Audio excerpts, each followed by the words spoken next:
Monsieur Yvon Cordier, secrétaire général de la préfecture, que j'ai aperçu, qui aurait pu d'ailleurs nous rejoindre, monsieur le secrétaire général, Madame Nelly Tocqueville, sénatrice, monsieur Nicolas Meyer-Rossignol, conseiller régional, Madame Brigitte Manzanares, conseillère départementale, dit mon binôme, monsieur Richard Lecoeur, vice-président du Conseil économique et social, Mesdames, Messieurs les maires et conseillers municipaux, Mesdames, Messieurs les représentants des services de l'État, Mesdames, Messieurs les présidents et bénévoles des associations, Mesdames, Messieurs les commerçants et entrepreneurs, chers Maromèches, chers amis. Je tenais à vous remercier de vous être rendus disponibles aussi nombreux ce soir afin de partager ensemble ce passage dans cette nouvelle année, en l'occurrence 2019. Lors de cette cérémonie, quand je visionne ce film avec vous, j'ai toujours le sentiment étrange de me dire que ces 365 jours sont parfois passés si vite, mais aussi qu'ils n'ont pas suffi à réaliser tous nos projets professionnels et personnels. Où en sont toutes nos bonnes résolutions de l'année passée, toutes nos bonnes intentions qui devaient voir le jour en 2018? Je vous laisse, chacun et chacune, vous les remémorer pour savoir si vous les avez réalisées. On le sait, il y a toujours un décalage, souvent subi, entre nos intentions et nos réalisations, ce qui peut générer certaines frustrations de vouloir et de ne pouvoir. Dire les choses, c'est bien. Les faire, c'est mieux. D'ailleurs, je le dis souvent à ceux qui travaillent au quotidien à mes côtés. Faire, c'est accepter l'erreur. Ne pas faire, c'est l'erreur. Ce mandat de maire, c'est un mandat de faire. Faire pour les autres. Écouter les autres. Être proche des autres. Et surtout, rester comme un autre. Cette mission que les Maromènes m'ont confiée est passionnante. Mais je suis aussi passionné. De l'ambition, j'en ai, pour continuer à m'investir pour ma vie bien au-delà de 2020, si les Maromènes le souhaitent. Mais l'ambition, elle n'a de sens que quand elle se construit autour d'un collectif. Ce collectif, nous le formons tous ici ce soir. Tous les élus qui m'entourent, tous les représentants des administrations, les commerçants, les entreprises, les associations, les Maromènes et Maromaises. C'est vous toutes et tous qui êtes les ambassadeurs chaque jour de notre ville, et c'est ensemble que nous pouvons dire aujourd'hui que Maromme bouge, Maromme change.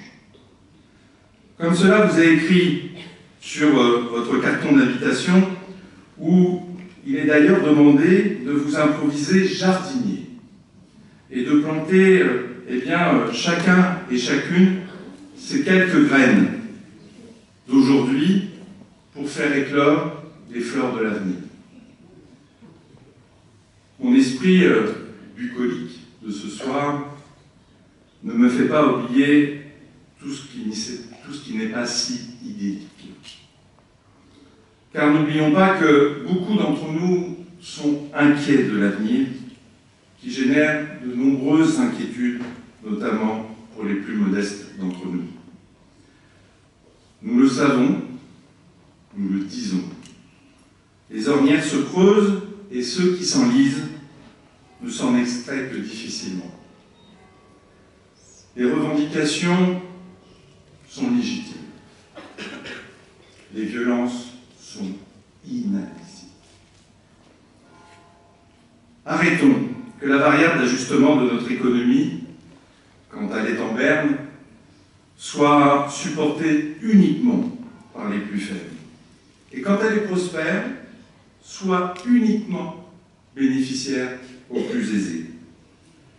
Une ville comme Rome est au cœur de ce contexte, avec la suppression de 116 emplois chez Novandi à quelques mètres d'ici, où notre Maminova, la nôtre, va être déracinée de sa terre natale au profit d'actionnaires qui se refusent à voir leurs dividendes impactés par la fluctuation du marché. Nous le constatons tous depuis plusieurs années. Les inégalités se creusent, avec des riches de plus en plus riches, avec des pauvres de plus en plus pauvres, alors que les capitaux, eux, sont de plus en plus prospères. Nous ne pouvons plus continuer à sous-évaluer la valeur travail sous prétexte de maintenir des dividendes à 2 chiffres quand les marchés ralentissent. Le reste à vivre à la fin du mois, des salariés mais aussi des retraités, fond comme neige au soleil. Et cela risque de s'aggraver dans les prochaines années si nous ne faisons rien. Que faire, me suis-je dit. Moi, maire, parmi 36 000, à peine écouté par le microcosme parisien, qui considère trop souvent que Paris, c'est la France. Eh bien, modestement, mais concrètement, nous allons être cohérents avec nous-mêmes, avec les compétences qui sont les nôtres. Tout d'abord, malgré la perte sur ce mandat actuel de 5 millions d'euros de dotation de l'État, nous n'augmenterons pas la fiscalité. Ensuite, nous maintiendrons la gratuité de nombreux services au public et gérerons les tarifs des cantines, du centre de loisirs et de l'école de musique municipale qui a les tarifs les plus bas de la métropole. De plus, dans le cadre de la remise à plat du régime indemnitaire de nos collaborateurs municipaux, les plus bas salaires, soit 35% de nos agents, verront leur bulletin de paye majoré de 30 € par mois. Et enfin, cette année, un nouveau dispositif sera mis en place, avec la bourse coup de pouce pour l'ensemble des habitants de la commune. Si nous avons aujourd'hui les moyens de nos ambitions, c'est le résultat d'une rigueur absolue des finances de la collectivité. Nos marges de manœuvre aujourd'hui sont le résultat d'une gestion au long terme avec une dette en baisse de 45%, soit un encours le plus bas depuis 20 ans dans cette commune. Une capacité de désendettement de 3,8 années, pour un seuil d'alerte donné pour le Trésor public à 12 années. Nos charges de fonctionnement sont également en baisse de moins 1,1%, avec des charges de personnel en diminution de moins 2,2% et des investissements à hauteur de 2,7 millions d'euros. Les décisions parfois difficiles que nous avons dû prendre nous permettent aujourd'hui d'avoir des finances saines et pour l'avenir de nous donner des perspectives et de l'ambition. Nos concitoyens nous demandent d'être concrets et efficaces. Nous l'avons été et continuerons de l'être avec l'ensemble des élus municipaux. 2018 est d'ailleurs un bel exemple d'une année concrète et efficace. Elle se prolongera en 2019. Sans doute, l'avez-vous remarqué, nous avons eu quelques travaux ces derniers mois. Et soyez rassurés, cela va continuer jusqu'au printemps. Et oui, de fait, Rome ne s'est pas faite en un jour. Alors même si nous avons réglé les problèmes de vitesse, eh bien nous sommes en train de redessiner complètement le centre-ville qui se faisait vieillissant, avec des espaces où chacun aura sa place, voiture, piéton, vélo. Les travaux de la rue des Martyrs de la Résistance et de son carrefour de la Valette, conjugués à la requalification de la place Saint-Just, la création de parvis devant l'église et la réfection des trottoirs de la Maine participent grandement à la transformation de la ville. Et comme disait Newton, lorsque deux forces sont jointes, leur efficacité est double. Et sur ces nombreux travaux, nos forces conjointes avec la métropole en Normandie nous permettent une meilleure efficacité qui n'est plus à démontrer. Les partenaires sont nombreux, ils sont ici ce soir dans la salle à nous accompagner, à suivre la dynamique que nous impulsons. Le collectif s'étoffe avec des acteurs qui avaient déserté Maromme et qui saisissent l'opportunité d'accompagner un mouvement de renouveau. Les aménageurs sont variés et investissent des fonds privés pour diversifier l'offre de logement avec des commercialisations redevenues dynamiques sur la commune. Jamais Maromme n'aura vu sortir de terre depuis les années 60 autant de maisons avec jardin pour les familles, et cela dans 4 quartiers différents. Et je sais que ce type d'habitat est très attendu par les Marronnais. Les bailleurs sociaux, aussi présents ce soir, ne sont pas en reste, en remettant à niveau leur patrimoine. Le GIREP, avec les 2 grandes tours, Auvergne et Bourbonnais. Le Géo Seine-Estuaire, avec le nouveau quartier Simone Veil, dont nous avons eu le plaisir d'inaugurer la première tranche. Habitat 76, avec le quartier La Clairette et le Stade, qui vont être complètement refaits d'ici quelques semaines. Tout cela sont autant d'immeubles des années 70 qui seront entièrement réhabilités et isolés en 2019. Et puis, comme toujours, dans une ville, il y a des arlésiennes, dont on ne cesse de parler et de reparler au fil des ans et qui n'avancent pas. Nous avons le fameux immeuble de la demi-lune, tout délabré, que tout le monde connaît.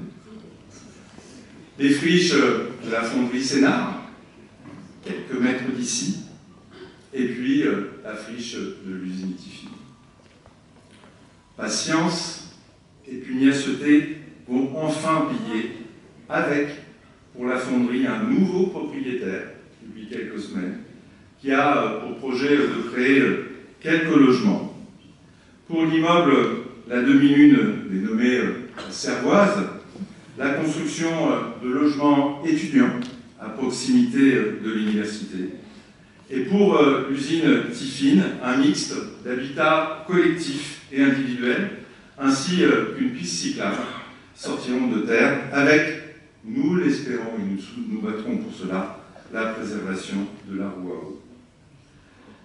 Étant bien entendu que, suite à la charte d'équilibre territorial, Monsieur le secrétaire général, que nous avons signé avec les représentants de l'État et de la métropole en avril dernier, Maromme, dorénavant, ne construira plus de nouveaux logements dits sociaux sur son territoire, considérant qu'avec 55%, nous avons largement joué notre rôle et qu'il nous faut maintenant faciliter l'accession à la propriété.